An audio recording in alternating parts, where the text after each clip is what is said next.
Hi everyone, Sean Healy, NLP trainer and change agent here, and you're watching the Sean Healy Relationship Resourcing series designed to help people with support and education. Why? So we can have better quality relationships. So welcome to today's episode entitled Immature or Abusive Relationship Partner. And today, it's another one of the conversation series with my amazing friend and colleague, PJ, who's an optimization coach and an NLP master practitioner. So welcome back for another conversation. Thank you. Yay! Fantastic. And what a wonderful and light-hearted topic we've got for the audience today. Lovely. Is my partner abusive or just immature? That's a kind of a challenging space to assess. Lose. Yeah. Yes. How much are we losing by? Again, we thought we'd. This is an area that we've both discussed extensively because if you watch some of the previous episodes, you'd know that PJ, apart from being a very close friend of mine, is also part of the my inner circle, my inner think tank. One of the people that I go to for consultation and resource around some of the material that we put here on the Relationship Resourcing series and also on the Sean Healy Tools podcast. We both have an extensive interest and a passion in this, and I think these are very sort of challenging topics to kind of talk about, and we wanted to bring as much kind of education and insight into this as we possibly can. So where do you think we need to begin with such a complex set of topics to discuss? Well, thank you for throwing that one to me. I think it'd be just good to maybe highlight some of the traits of what we mean by immature and abusive, and then where some of the overlaps might be. Do you think that might be a reasonable place to start? I think that's a good place to start, especially as PJ said. One of the ways in which this can get a bit confusing is in the overlaps. Yes. So we might, if we talk about kind of, for me, and please add some extra distinctions for us, PJ, but one of the ways in which I make a distinction between a potentially abusive dynamic compared to an immature dynamic is that if we're in an abusive dynamic, where we can love our partner, but there's an element of fear. That we're actually fearful of the person that we are in relationship with, compared to if we're with an immature partner, the fear tends to be absent. We just tend to be frustrated and feel let down. That's one of the ways I make a bit of a distinction. Would that be something along the lines of your thoughts? Yeah, absolutely. And I think also a key differentiator as well as that is also when you do have something play out between you and your partner, that in an abusive relationship you come off worse off, damaged in some way, or feeling almost the residual effects of just a sense of carrying more than you came in with emotionally and being left weaker in some way. Whereas with an immature dynamic, as you mentioned, it is just frustration. There seems to be no damage per se to the self-esteem or the integrity or sense of self. More just a feeling of miscommunication. And in an abusive dynamic, you feel as though things are directed at you or intended to leave you feeling less empowered, whereas in a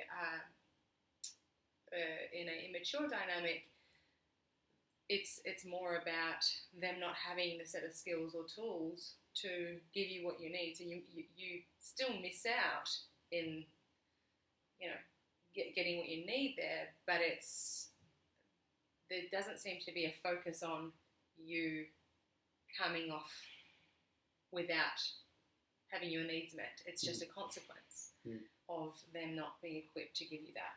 So it's certainly it's a sense that the person there's an ill intent, a malice intent, and almost an enjoyment of having gotten away with less, doing less, not doing their bit.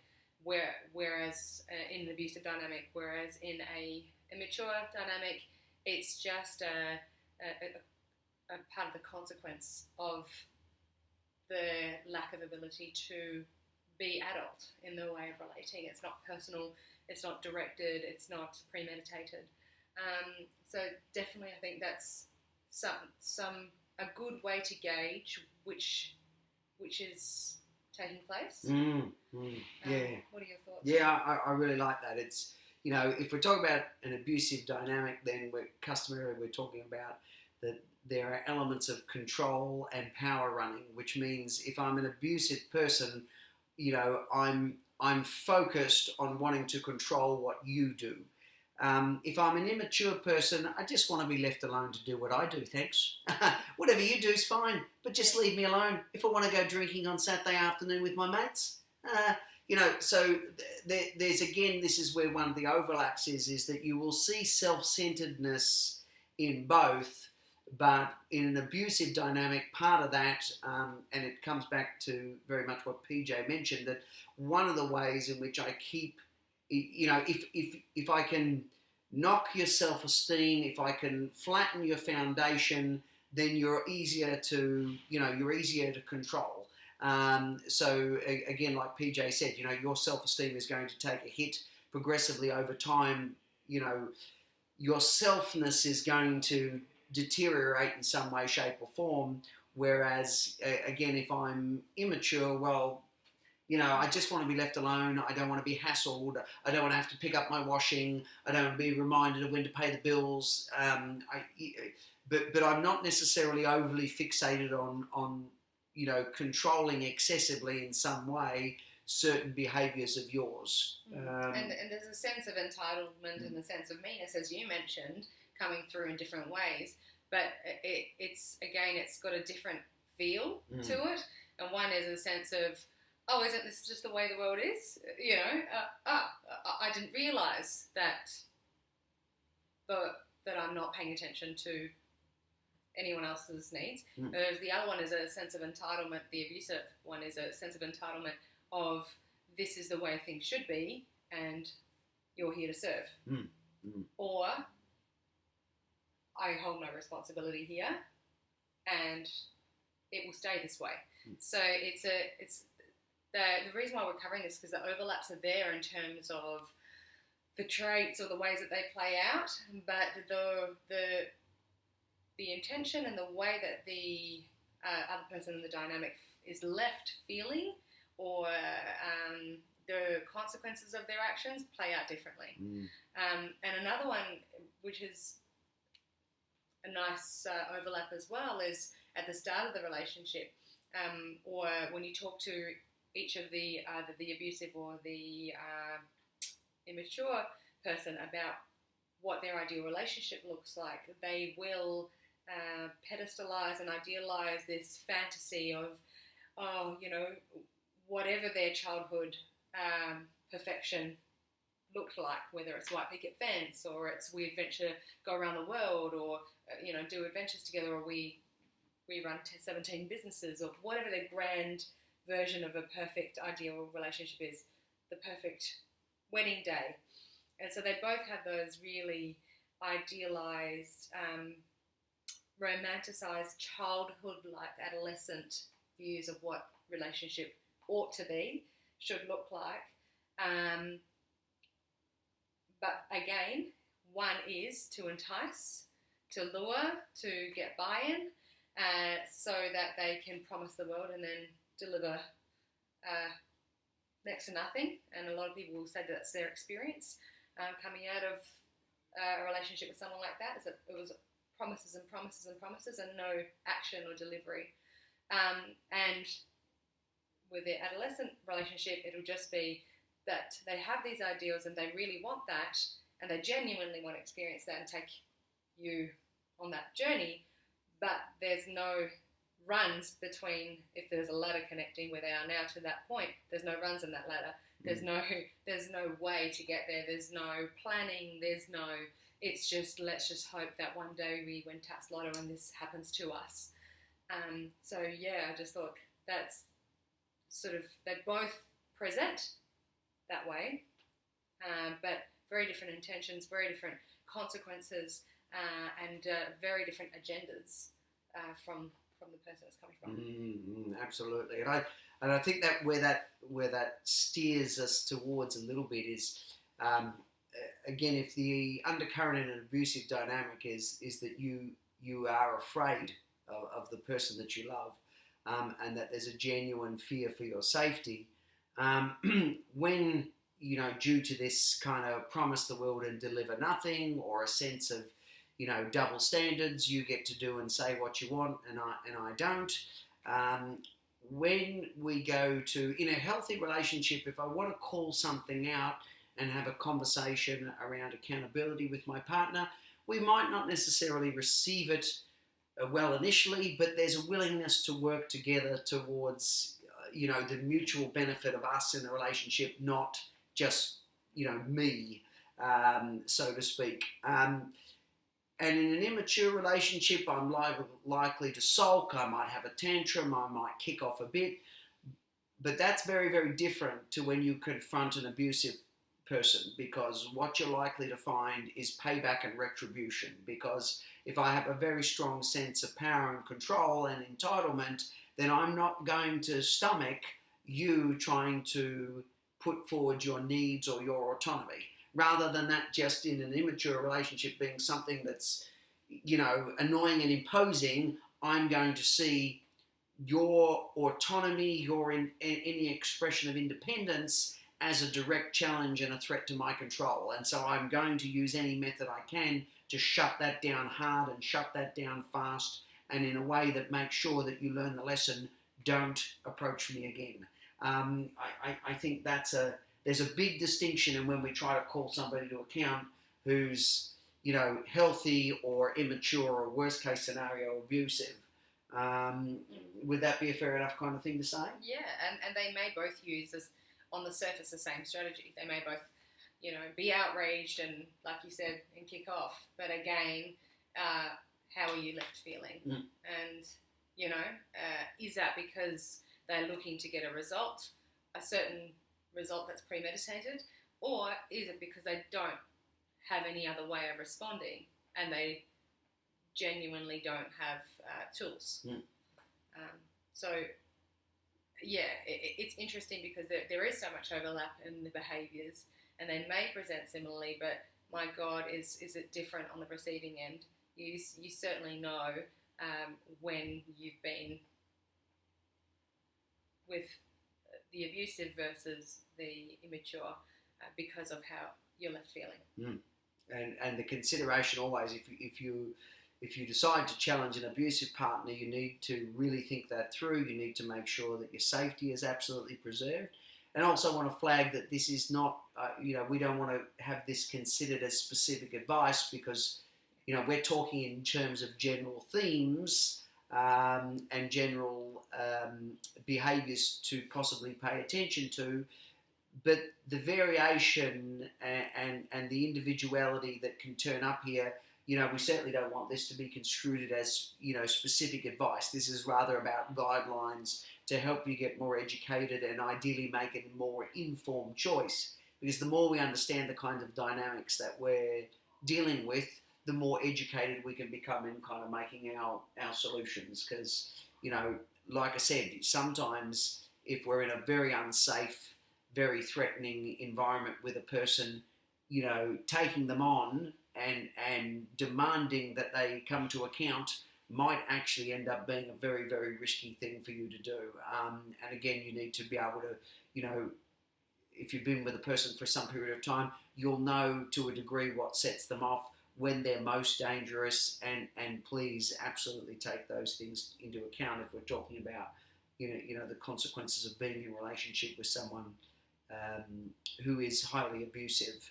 I guess, is there, as we've talked about before, with all of these kind of conversations that PJ and I are having together, we're talking about highly complex areas condensed down into small, clip size. So we're certainly not going to be able to cover off everything, but if we can convey some things that help, then, I think that's what our intention is here. Is there anything else that you'd like to throw into the mix when we're talking about kind of immature and abusive kind of dynamics? Yeah, I think it came up briefly in one of the other videos, and you can look at any of the sets of behaviours, and they, whether it's posturing at the gym, whether it's socialising and spending a lot of time with your friends, both immature and unhealthy dynamics may use those as a go-to, but again, the intention and their attention is very different, and it serves a different purpose. And I think certainly for the immature, it's a self-serving. I'm coming to get things for me, but with no regard or ill intent for other. Maybe just a blind spot, or not a better way, not knowing a better way to do that. Whereas in the unhealthier dynamic, it's intentional to provoke, to get some response from the partner. So they may also be out with the friends all night long, but they may come home and check for your response rather than being completely oblivious to that being an issue. They may be posturing at the gym and then check to see if you have noticed or annoyed, or if this is going to be an excuse for an argument later, or are they just doing it because they want to see if they still got it? And you can, if you stay on for long enough, in the sense that you watch them play that out, and then you watch for long enough to see if they're checking for your engagement around that or your responses around that, that may be a good way of denoting whether it's different, aside from feeling the barb of the consequences of the result of their behaviour. It may be worthwhile just staying on to check, is this person genuinely oblivious to what's happened, or are they fishing for a response? As another way of potentially looking out for the distinction in a different way.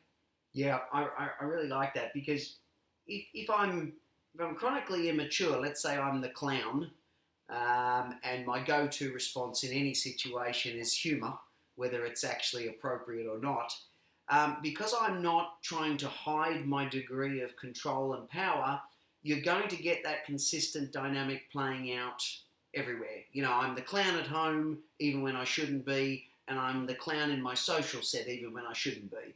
I'm a messy, fall-about drunk at home, but I'm also exactly the same with my friends, because I'm not trying to cover anything up. But one of the things, apart from if you've got somebody with extreme narcissistic tendencies where their behaviours play out everywhere, but if I'm just an abuser, then what you're likely to see is a very different set of behaviours in the home to what they will do out in a social setting, even right down to the way they treat you. You're going to almost be mystified at how come you're so accommodating and polite, and you've got effective confrontational skills when it comes to everybody else, and yet I get this vicious, predatory, person who stomps on me once we get behind closed doors. So again, there can be a very, very sharp difference in what the public see if we're talking about an abusive dynamic compared to what I get at home.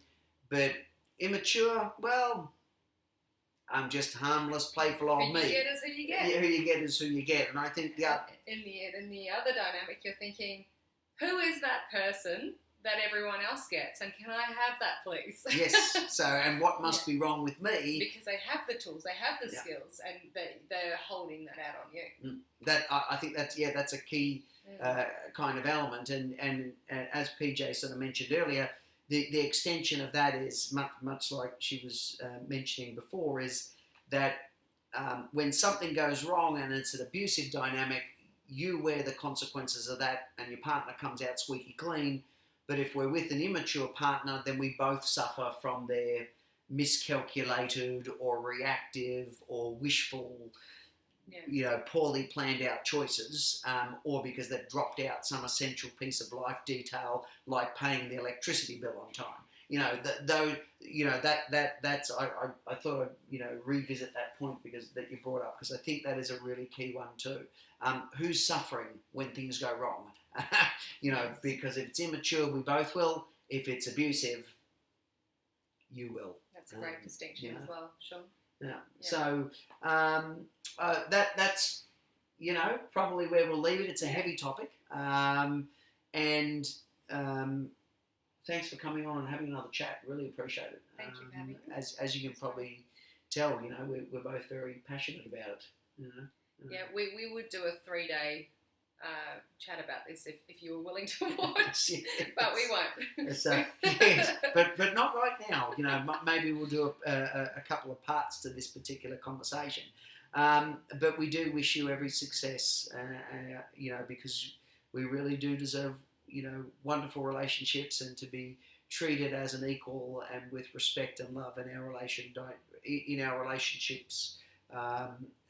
So this was why it was important for us to kind of have this conversation too. But yeah, as I say, really grateful for you to have the chat, and really appreciate your contributions in terms of these conversations and everything else with the things that I'm sort of passionate about. And thank you all again for taking the time out to watch this particular episode. If you want to know more, please also the Sean Healy Tools podcast series is available on iTunes, Podbean and Stitcher. That's where we are. And also check out the website emergencetraining.com.au. PJ and I love to kind of have these conversations, put forward some education and solution around certain aspects of human dynamics. So we're more than happy to continue to put some more out. If you want to kind of hear us have a discussion about a specific topic and we feel we're across it enough, well, always a delight to have a kind of a chat. So thank you again for joining us, and thank you. Thank you. And until next time. Till next time. Bye. Bye.